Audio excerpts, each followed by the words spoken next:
Hey, Mr. Garage here, and doing a little service work on the GXs. And so I'm going to be doing kind of just a drain and fill on the power steering reservoir. I do this on all my vehicles, every oil change.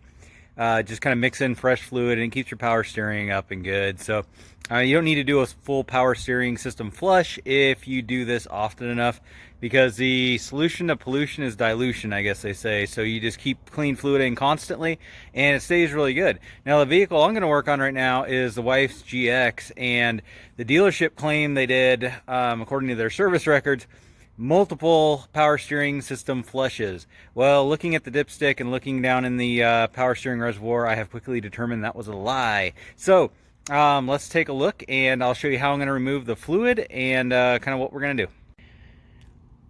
All right, so what I use for all my vehicles for transmission fluid and for power steering fluid, all Toyotas that is going to be Max Life ATF. Now, Toyota's WS fluid is fantastic depending on what your car needs, but their transmission fluid is fantastic. So is this Valvoline, and I can buy it off the shelf. I've been using this for ages and got a lot of miles on this. I'm really happy with it.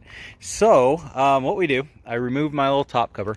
We're going to come over here to our power steering fluid reservoir. And you can see that's the reservoir that they said they flushed many times. Clearly not. I think it looks better on camera than it does to my eyes looking at this. So anyways, we're going to take this out, put our cap right there, and I have a Mighty Vac fluid extractor. So all I simply do is drop this guy down in there, and I will start vacuuming out the fluid. And I'm doing that one-handed. That's how easy it is. We'll get all the fluid out. We'll suck everything we can out of the reservoir, and then we're going to simply put in new fluid. Now, if you do this every oil change, you'll get it to the point where it starts coming out looking like new fluid, and that's kind of what you want, just to maintain your power steering system. So anyways, I hope that helps some of you guys out. It's a real quick, simple little way to maintain things, and I will catch you later.